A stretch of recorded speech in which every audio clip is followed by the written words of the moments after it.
ছাত্র ভাইয়েরা, তোমরা যারা আজকে এই বিজয় দিবস উপলক্ষে মাদ্রাসার পক্ষ থেকে আজকে শরীর চর্চা তথা কিছু খেলাধুলার আয়োজন এবং একটু তোমাদেরকে বিনোদন দেওয়ার জন্য আমাদের মাদ্রাসার উস্তাদগণ একটি পরামর্শ সাপেক্ষে একটা সিদ্ধান্ত উপনীত হয়েছে। তোমরা কেউ দৌড় খেলা দিছো, কেউ অন্যান্য অনেক খেলার ভিতরে অংশগ্রহণ করছো, মুরগি লড়াই খেলা।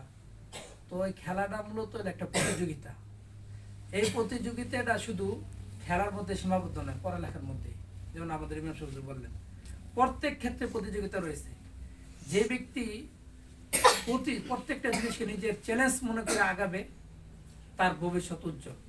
আর যে মনে করো না আমি তো পিছিয়ে আছি, ধরু এই হইছে হইলো, না হইলে না হইলো, এইভাবে যদি আগায় তার মন আস্তে আস্তে ছোট হইতে হইতে তার দ্বারা কোনো কিছু করাই সম্ভব না।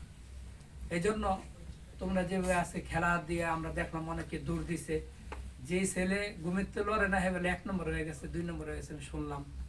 তো এরকম খেলার পড়ার ক্ষেত্রে এইভাবে দৌড় দিতে হবে। দৌড়ে সবার আগে কেউ 2 পৃষ্ঠা, কেউ 3 পৃষ্ঠা, আমি সর্বদা তো 12 লাইন দিয়ে আজকে 1 পৃষ্ঠা দিব। এইভাবে যখন তোমার ভিতরে একটা উৎসাহ উদ্দীপনা তৈরি হবে, আর এই বিনোদনগুলি মাঝে মাঝে আমরা দিই এই কারণে যাতে করে তোমাদের কি হয়, একটা উৎসাহ উদ্দীপনা তৈরি হয়।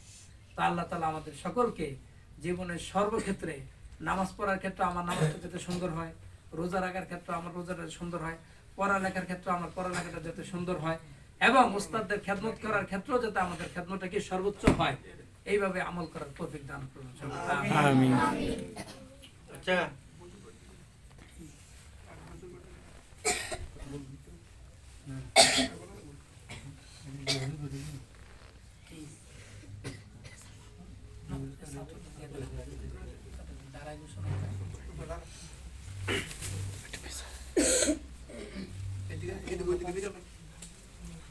ওই ভিডিওটা কাইটা শুরু করো।